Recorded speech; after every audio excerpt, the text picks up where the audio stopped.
NatWest Bancorp reporting a consolidated net loss, $84 million for the fourth quarter, and taking note of a weakening business climate and lower real estate values. Midlantic, at its Edison headquarters, also notes extraordinary provisions for possible loan losses, but Midlantic points to earnings per share of 47 cents, not the $1.53 of last year's fourth quarter, but an achievement in spite of its $75 million provision for possible loan losses. Now, if you wanted to know what really lies ahead for the economy, one industry to look at, the paperboard business. Well, Federal Paper Board is out with its 1989 results, and its most recent quarter comes up a plus compared to 1988. But as Executive Vice President Quentin Kennedy points out, the fourth quarter was not as robust as it might have been, and he asked how his leading indicator industry sees the year ahead. Kennedy says some bumps in the road are ahead, as he puts it. Optimistic, but 1990 at the moment does not look as good as 1989. Paperboard, of course, is the stuff of packaging, and if packaging should be down, it means the makers of all kinds of goods are shipping less, right? The paperboard business is not the only one looking askance at, well, the immediate future.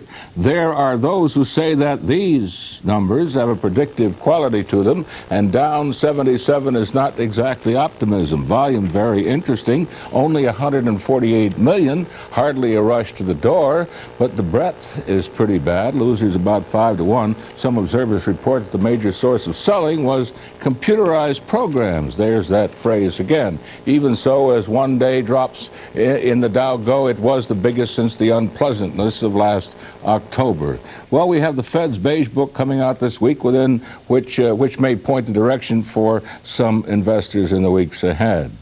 Well, then we have this note. Now that we don't need it as desperately as we did back in December, down goes the price of heating oil some more. A gallon going down 8 cents, cheaper last week, so reports the Board of Public Utilities, which observes that that has been a trend, down 10.5 cents the week earlier. Dealers report prices ranging from 97 cents to $1.29 here in New Jersey. Quite a range. All right, Jim, thank you. A New Jersey congressman says he wants to help Exxon improve its image in the aftermath of that big fuel oil spill in the Arthur Kill. The key to the plan, a hefty trust fund to be established by the company to deal with any future spills. Trish DeGasperis has that story. Congressman Frank Pallone of Monmouth County, along with representatives of the New Jersey Environmental Federation today, called for 3 measures which they say would help protect the environment from Exxon. We really are asking and demanding, if you will, that the Exxon Corporation get involved in a renewed commitment, a renewed concern about prevention, and in order to accomplish that, we're suggesting a number of things be done. The demands call for a nationwide environmental audit of Exxon by an independent consultant paid for by Exxon. So the environmental audit not only is an audit or an inventory of their operations to see what can be done to prevent future spills, but also a way to get the environmental community involved in their policy making, if you will. Another demand is that 2 members of the environmental community be appointed to Exxon's board of directors. And lastly, Pallone wants to hit Exxon in the pocketbook, calling for a $100 million trust fund set up for the New Jersey-New York area, money that would be used to clean up future oil spills. That may seem like an incredible demand, but when you think of their vast financial resources, when you think of what's occurred in the last year in terms of the destruction of the environment, I don't think it's an unreasonable request. The congressman hopes that consumers and environmental groups around the country put pressure on Exxon to see that the demands are met. Exxon declined to comment on Pallone's proposals, but did release a status report on the broken pipeline beneath the Arthur Kill. The pipeline is scheduled to be raised and taken out of the water next week. After that, say Exxon officials, it will take several months of analysis to find out why the pipeline broke. Trish DeGasperis, New Jersey Network News, Elizabeth. In what the Burlington County prosecutor calls a heart-wrenching accident, a week-old Florence Township baby girl has been mauled to death by the family's dog. The 12-year-old Siberian Husky reportedly climbed into the crib of Anna Lynn Pagliaro, grabbed the infant by the neck, and mauled her on the bedroom floor. According to the prosecutor, Stephen Raymond, all the while the child's father was working nearby in his den, and the mother was napping. Raymond says there were indications the dog was jealous of the child. Apparently, when the baby was brought home from the hospital, the dog had been taken outside. He'd been used to being inside the home. There had been some signs that the dog may have been jealous when parents would hold the child. The dog would try to get between the parents and the baby.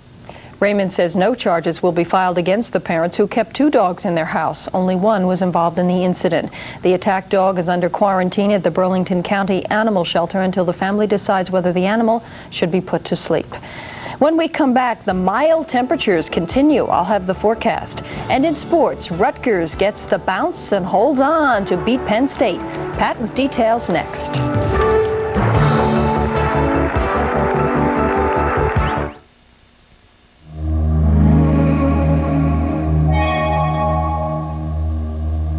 The human mind, unique in its ability to absorb new information and create new solutions for today's ever-changing world. First Fidelity Bank salutes NJN for providing the kind of programming that provokes, challenges, and stimulates our thinking.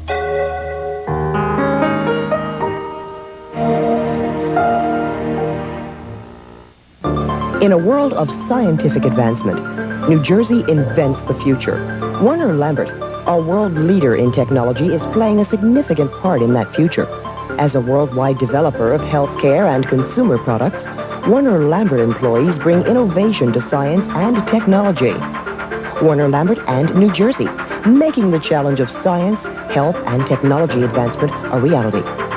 Warner Lambert is a proud supporter of New Jersey Network. We're back to warmer than normal January temperatures. Today's highs reached into the 40s, and the rest of the week looks like it will be more of the same. Perfect for an afternoon in Taylor Park in Millburn. Sean Fowler's grandfather, Peter, left the office to pick up his grandson this afternoon a little early. They decided to head to the park on the way home. Here's a look at current conditions. Partly cloudy skies across the state. Temperatures in the low to mid-50s. Clearing and cold tonight. Overnight lows between 25 and 37 statewide. Here's the good news. It will be sunny and warmer tomorrow. Highs in the low to mid-40s in northern and central areas. A high of 50 along the shore in Atlantic City. Cloudy with some rain likely on Wednesday. Temperatures still on the mild side, 40 to 50 degrees from north to south. Pat's next with sport, and Rutgers wins and loses. That's right, Ken. A mixed bag for Rutgers basketball. Bob Wenzel's Scarlet Knights beat Penn State and improved to 4-3 in the Atlantic 10, but Rutgers can't savor the win for long. They left today to take on #1 ranked Missouri, who's coming off a win over Kansas. Yesterday, freshman Donnell Lumpkin, starting for Tom Savage, who's flunked out, kept Rutgers in it with a 16-point performance. With Anthony Duckett also out with a sprained ankle, Wenzel called upon the 6'7" Frost from South Brunswick, and he was a big lift. Rutgers led by a point at the half over Bruce Parkhill's Nittany Lions. The Scarlet Knights' Keith Hughes added 10 points. He'll be essential if Rutgers is to improve on their 8-9 overall record. And it was another freshman, Mike Jones from Morrisville, PA, hitting a clutch basket that proved to be the winner at 61-57. Rutgers survived this last-ditch shot by Penn State. Freddie Barnes steals the long inbound pass. His shot hits the front of the iron and goes out. Rutgers wins 61-59. The Knights tied for 4th in the Atlantic 10. Meanwhile, Tom Savage has flunked out of school after being on academic probation last semester. The junior forward from Ewing High School was averaging 12 points a game for Wenzel, and his offensive output will be missed. Savage could reapply for readmissions to Rutgers for next fall, but would not be able to play until next January. So things get tougher for Wenzel just when his team seemed to be coming together. Well, for the first time since 1980, the NHL returned to network television yesterday with Mario Lemieux, the headliner, in the All-Star presentation. The Wales Conference won at 12-7 with New Jersey captain Kirk Muller scoring 2 goals and looking right at home in the highest scoring affair in All-Star history. Muller and Philadelphia's Rick Tocchet abandoning a tight checking style. Here's Tocchet cashing in with a tip-in of the Ray Bourque shot. Tocchet going to the bench quite happy with that All-Star goal. But the Penguins' Lemieux was amazing, scoring a record-tying 4 goals on home ice in Pittsburgh. He had the hat trick in the first period, scoring here on a series of moves that baffled goalie Mike Vernon. Super Mario named Most Valuable Player for a 3rd time. Finally, a sad statement for big-time college football. Clemson Athletic Director Bobby Robinson is under 24-hour police protection after receiving death threats. Clemson football coach Danny Ford resigned 2 weeks after the NCAA accused the program of 14 different rules violations. Players and fans have protested Ford's resignation, calling for his reinstatement and for the firing of Clemson's president and athletic director. Meanwhile, new head coach Ken Hatfield and his wife were greeted on the Clemson campus by 200 jeering fans. The current Clemson situation and the pressure that drove Bill Curry from Alabama, just 2 instances of the darker side of big-time college football. Ken? All right, Pat, thank you. A Russian ambassador of goodwill made a stop at Children's Hospital in Newark today and put on a show, quite a show.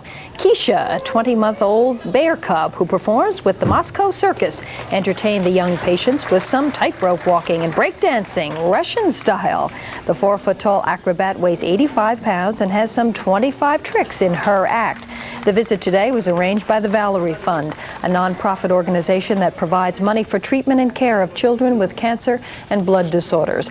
Don't ask Keisha what she thought of the children. She only speaks Russian, not even a word of English. That's our news for tonight. I'm Kent Manahan, and just a reminder before we go, we will rebroadcast Governor Florio's address to the legislature on insurance reform in its entirety at 11 o'clock tonight on all NJN channels. Thank you for watching. Good night.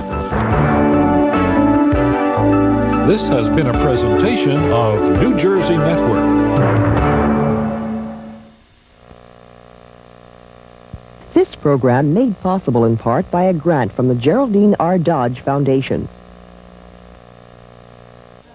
NJN has the best viewing tonight. At 8, discover some fascinating facts about the sandhill crane as you enjoy their beauty and grace on Nature. At 9, Amy is brought in for questioning and then placed in custody on Wish Me Luck. Then at 10, see how TV News carefully crafts the picture you receive at home from a point of view next time on television. You'll want to be tuned to NJN tonight.